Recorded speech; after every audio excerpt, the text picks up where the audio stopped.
Welcome back to my preseason prospect rankings for the 2023 NFL Draft Class. My goal is to give you a watch list while you enjoy your college football this fall. And today we're talking about the defensive interior class. And this class, I would say, is a lot better than last year's. I'm really excited to go over with you. I'm going to be giving you my top 10, and we're going to talk about a few guys at the end of the video. So hang with me. By the way, what's crack-a-lackin'? It's your boy Broshmo, just in case you did not know. And I will be shortly releasing my Patreon, where you can see my full, I guess you would say, draft guide. It's a nice Google spreadsheet of my evals of a lot of these prospects. Currently I've went over 25 guys in this defensive interior class, and I'm hoping to have 35 before the season starts. But let's go ahead and get into it, starting at number 10 with Tyler Davis of Clemson. This was a close one with my number 11, but Davis is a former 4-star recruit from the 2019 class, and he enjoyed a breakout. Well, I don't even want to say breakout. It was his freshman season, but a very fruitful freshman season where he had 31 pressures and 8 sacks. He was slowed by an ankle injury in 2020 and was in and out of the lineup because of it. He tore his bicep in week 3 of the 2021 season, and it was expected to keep him out for 2 months. He returned about a month and a half later versus Pittsburgh, and it looks like he's coming back this year. It looks like he wants a nice full season to rehab his stock, because the guy's fun to watch, man. He's fun to watch. Let's first talk about a few of the things that probably keeps him out of that top tier category. As well, one's going to be the health. We got to see him play healthy this year, but he lacks ideal size for the position. He struggles to get and maintain leverage, and those are going to be just hard selling points in the NFL. But I think it could go a long way if I think he could sneak into that day 2 conversation if he could just kind of go back, show that freshman season wasn't just a 1-year fluke, could just bring it back here to the day of 2022. But he packs on a lot of power in his frame. He does a good job at the point of attack and is tough to move in the run game. He's agile and uses that short area quicks to get clean hits in the strike zone of the blockers. He has split time at nose tackle and 3-tech for Clemson, but his body type projects better as a 3-tech at the next level. And Tyler Davis has been a guy that's been talked about for a hot minute, and hopefully he has a very healthy 2022. Let's go ahead to number 9, being Brandon Dorless, a guy I talked about at pretty extensively last season out of Oregon, especially after that Ohio State game. But he's formerly a 3-star recruit from the 2019 class. He appeared in 9 games his freshman season, only saw 81 snaps on the defense though. Did see a significant increase in snaps during the shortened 2020 season, but didn't become a starter till 2021, where he really enjoyed a breakout campaign. Some of his best qualities is his play strength and motor, man. This dude plays with his hair on fire, plays with a full tank. He just plays with a lot of urgency and a lot of hustle, and you just love that from a player. He may not be the first guy to the party, but he grinds his sets out and he finishes plays. I think a lot of that was evident in the Ohio State game. He has so much strength in his upper body, and it's going to be hard to move him off his spot. He stacks and sheds relatively easy and tears down ball carriers. He's just a gritty player that shows that just showed last season. He faced NFL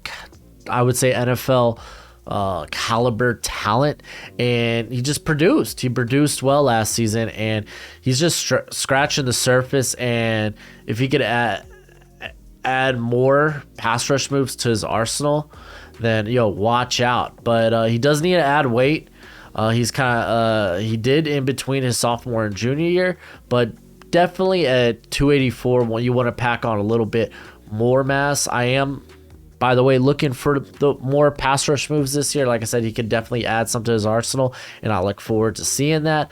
Not a twitchy or explosive player. But like I said, he's just a guy that grinds out reps. He is a guy to watch out for in the back of day 2 if he ends up having a very good, very solid 2022, as I expect.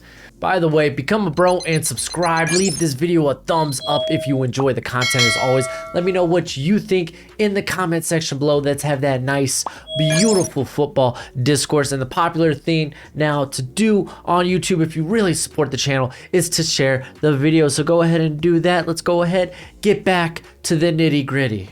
Tule Poloto out of USC, former 3-star recruit from the 2020 class. Let's go through family history real quick because it's kind of impressive. His brother, Toe Poloto, Toe Poloto. You probably heard the last name because I was a big fan of his brother, Marlon Toe Poloto, who was drafted by the Eagles. He's the cousin of Hufanga, who was drafted by the Niners, both in the 2021 NFL draft. He's also cousins with former Indianapolis Colts defensive tackle Fili Maloa. But in his freshman season, he started in all 6 of the Trojans games while making 6 starts. And in 2021, he started every game, made first team all Pac-12. This cat, he has shown the quicks you love to see for an interior player. And I emphasize interior player because he wasn't all like... He wasn't entirely used as an interior player, but his ability to win with leverage on the outside as a pass rusher is just nice to see. That all that should translate to a more primary interior role, but he shows strong hands at the point of attack. He won't allow himself to be contained by blocks. He has some real pop behind those hands and does a good job of moving guys in the run game. He hits blockers with a nasty spin move. It's pretty nasty. It's pretty dirty. And is relentless when tracking down ball carriers. He shows great change of direction for a near 300-pounder and has been a plus in the run game. He's a penetrator, loves to wreak havoc in the backfield. Big fan of his. He is a bit of a tweener currently because most of his reps have come either over the tackle or on the outside. He lacks that desired length and bend to win on the outside. So, yeah, totally anticipate this guy to be an interior player. His power is more explosive, but there are times where he'll get stonewalled by stronger blockers. And I talked about how dirty the spin move is. That's almost what he solely relies on to disengage from blockers. Like, oh man, I'm stuck. Let's get spinning. That's kind of his thing. Seeing how he plays in a more interior role is going to be very fascinating. Don't know if USC will do that, but I mean, it's definitely something he's going to have to do in the NFL. And when it comes to his pass rush moves, like there's no bull rush in his pass rush. Like he doesn't hold that card, but big fan of this cat. Let's keep with, you're going to see a lot of these guys be undersized that I'm a fan of. Because I'm just a fan of athleticism in general. But let's go to my number 7. Got Colby Wooden, former 3-star recruit out of the 2019 class, decided to go to Auburn. Only played 4 games his freshman season, but he became the starter in 2020, finishing with 24 pressures and 4 sacks.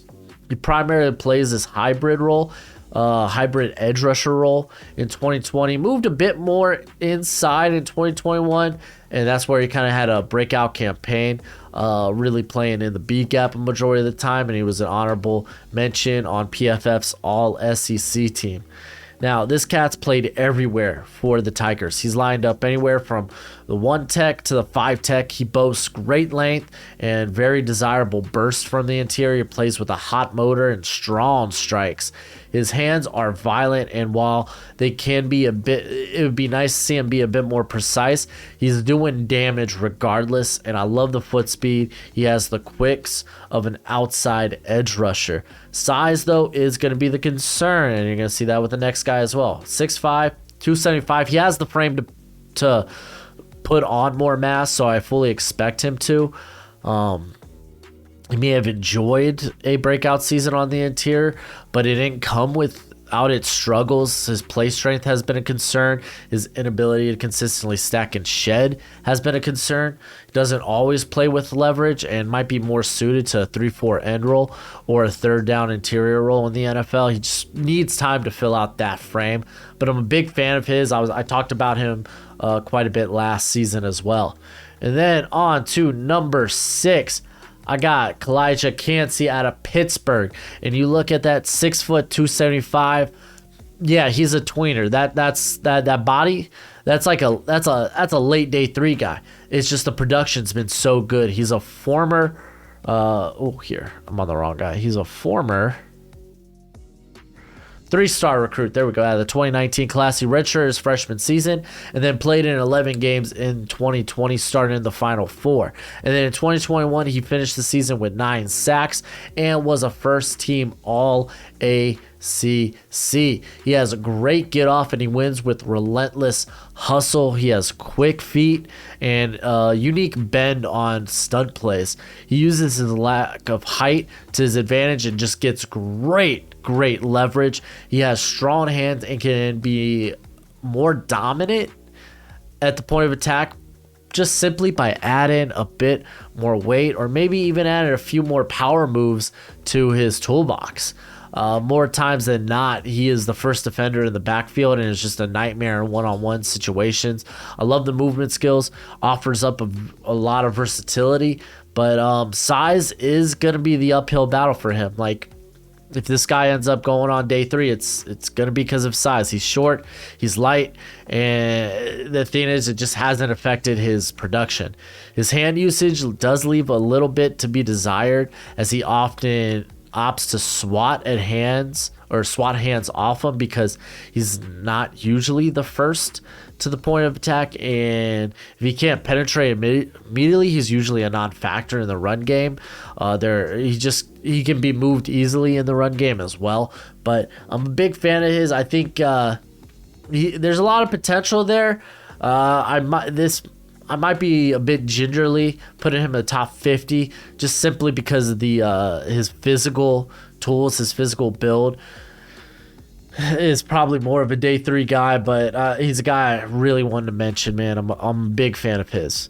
And then let's go to my first rounders, because I actually got a ton, and I'm not a defensive interior lover, I would say, but there's a lot of guys I like in this class, and we're going to talk about Girvin Dexter out of Florida here at number 5 for me, former 5-star recruit from the 2020 class.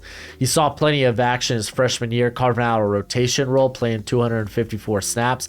Then he became the full-time starter, and that's where he flashed just tons of potential. This dude moves so fast for a 300-pounder. He's sudden. He gets off the line quickly. His length creates all kinds of problems for blockers. He's constantly clogging run lanes no matter where he lines up on the line, because that's another thing. This dude will line up at nose. He'll line up at the 3-tech. He lines up everywhere. He has some of the most deafening strikes and combines that with his length to make just it's one of the most formidable combos in this class. And he's probably got one of the meanest bull rushes in this class because of it. He plays with a good motor and will track down ball carriers from sideline to sideline, from C to Shyne in C. He is a bit raw in his technique. He does play a bit high at 6'6". Who would have thought? And sometimes will fail to get leverage. He needs to add more pass rush moves to the toolbox. Wins with strikes, but there are times he can get caught up when trying to stack and shed. So just some areas last year with his first year being a true starter. Let's expect that to get better this year. This guy, legit, sky's the limit for this guy. I'm a big fan of this cat. And then number 4, I got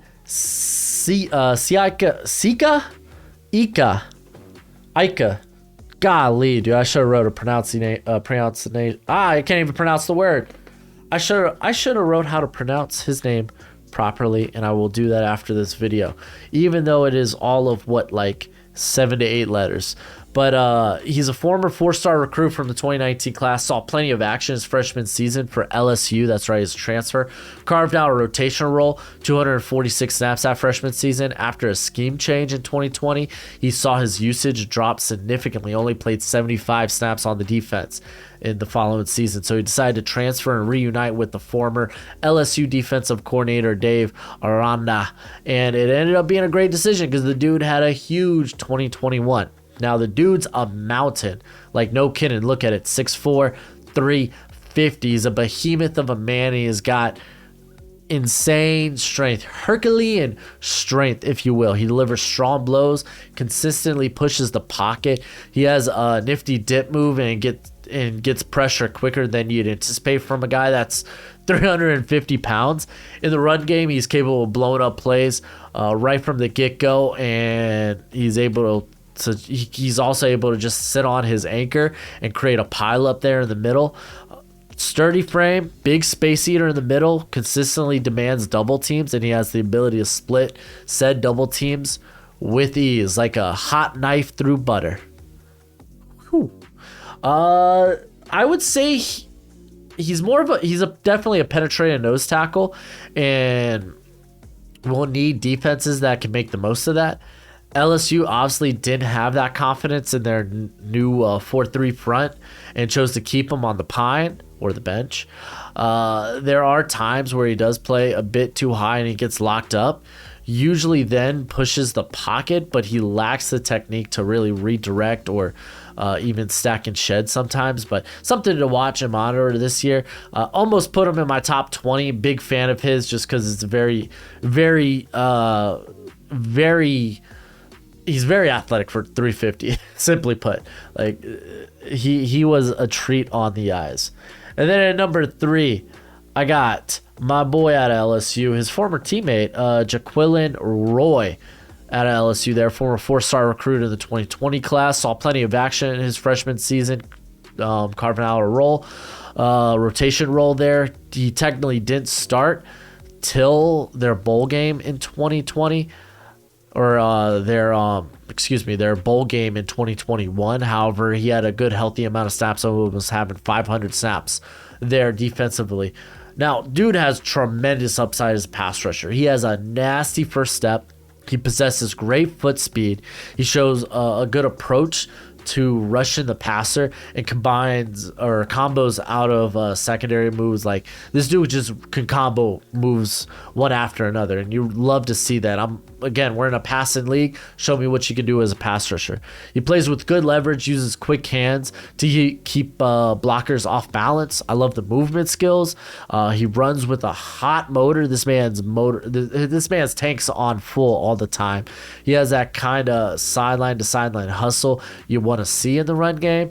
And when it comes to some of the things he needs to improve on, technique's a big one. He made big strides in that in 2021, but still has ways to go. His gap discipline needs to be better. He struggles when has to deal with double teams, as he'll try to roll out and he leaves his assignment and basically just leaves his big hole in the middle of the field for the running back to run up. He has some of the best hand usage in this class, but he doesn't always necessarily get that pop you want to see behind his hands.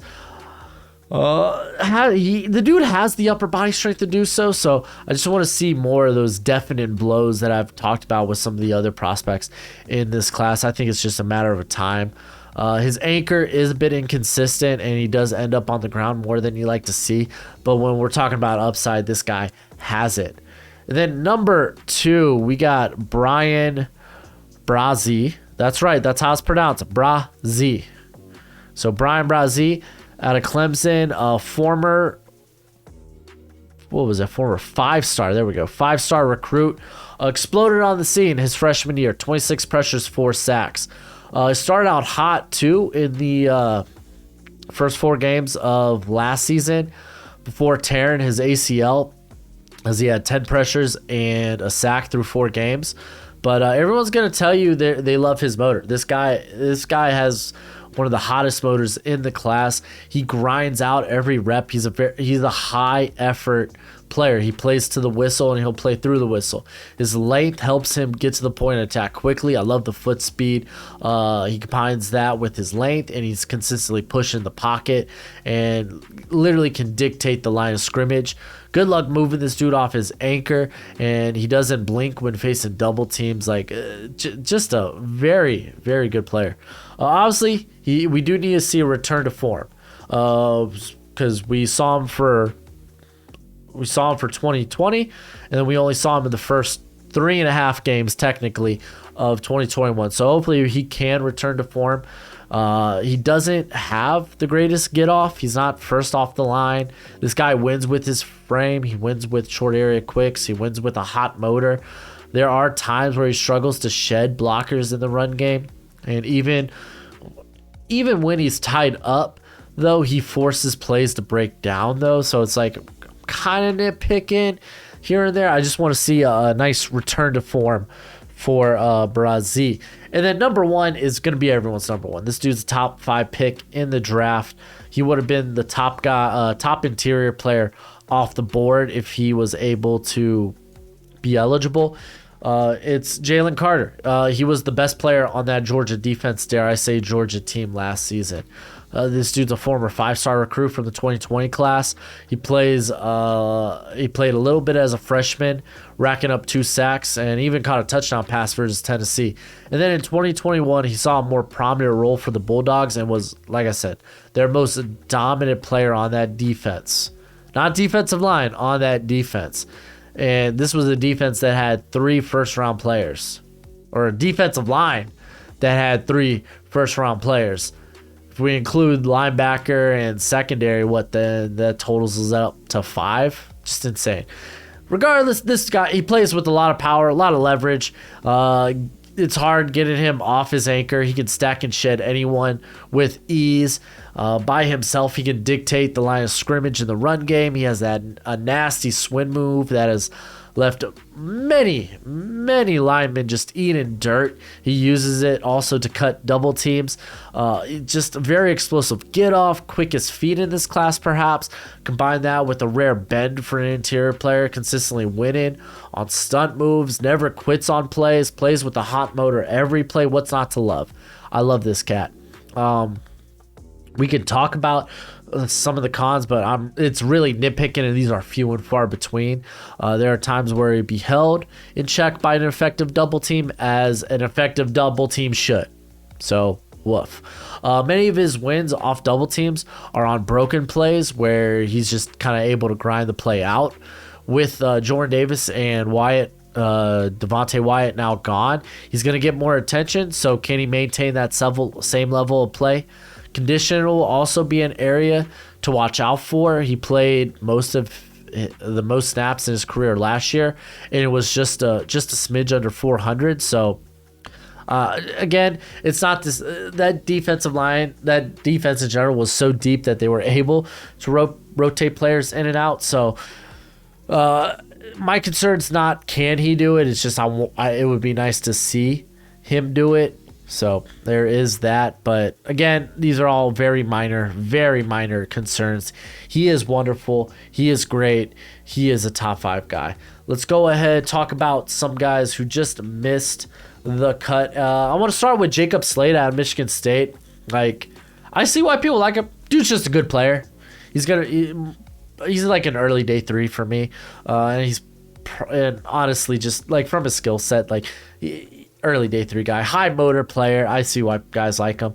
A guy that just missed the list is Zach Pickens out of South Carolina, and it's really he just needs to achieve his potential. He has some of the prettiest reps, like some of the prettiest wins in this class. It's just they come few and far between. He needs to be more consistent. So a lot of people expected a breakout season last season. It didn't happen. If it happens this year, then we could be talking about this guy being a high day 2 pick. There's my boy Jermaine Lowell.